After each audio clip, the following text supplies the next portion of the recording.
One. Now here I am going to explain my physics seminar topic. My name is Dhirendra. Now the topic is interaction of radiation with matter. My roll number is 21bq1a05o6. Now let us get into the topic. Now generally there are three types of interactions of the external energy with atomic energy states. They are stimulated absorption, spontaneous emission, and stimulated emission. Now let us learn each of them. First, stimulated absorption. Let us consider two energy levels with energies E1 and E2, where E1 is ground state and E2 is excited state. Usually atoms are present in ground state E1. Now, if we see here, the electron is in ground state E1 and that this is E2, excited state.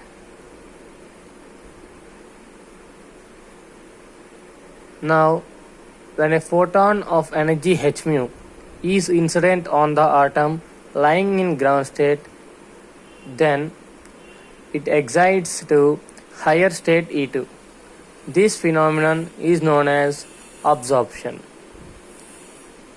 Now here a photon has collided with the electron, so the electron has absorbed the photon energy and get excited to higher energy state. That is, after absorbing, the electron jumped to the excited state.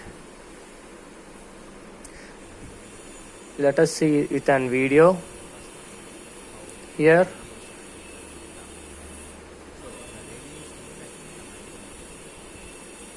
now let us see the second process, that is spontaneous emission.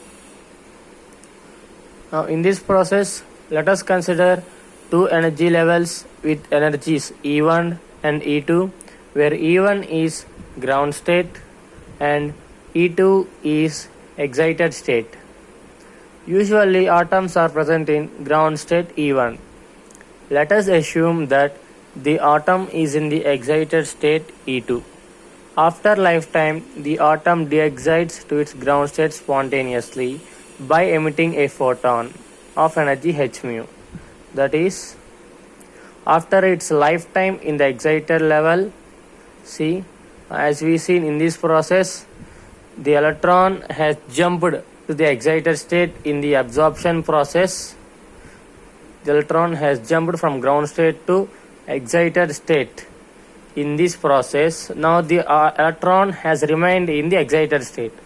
Now if we come to spontaneous emission, the electron after its lifetime gets down to the lower energy state. So by moving to the lower energy state, this electron liberates a photon.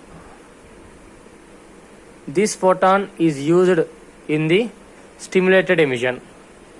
Now let us see this with a very good example, that is with a motion video.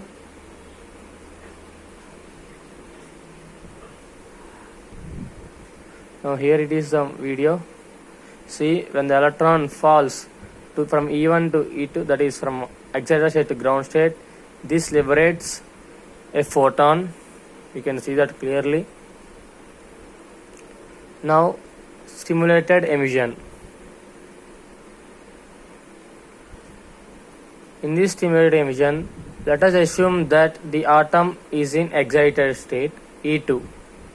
The transition of atoms, see here, the atom is in the higher excited state E2, that is in the upper state. Now some atoms after their lifetime also remains in the higher energy state. Then such state is known as metastable state.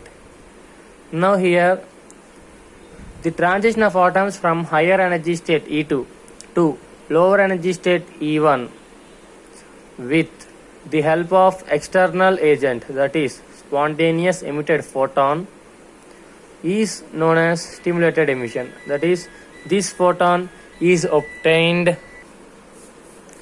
Now here the photon which strikes the electron which is in the metastable state is the photon which is obtained in the spontaneous emission. Now this photon strikes the electron in the metastable state, which falls to the lower energy state and also liberates a photon. Now the photon liberated in the stimulated emission and the photon which is cause for the stimulated emission, that is which is obtained in the spontaneous emission, moves out. Hence in this process total 2 photons are released.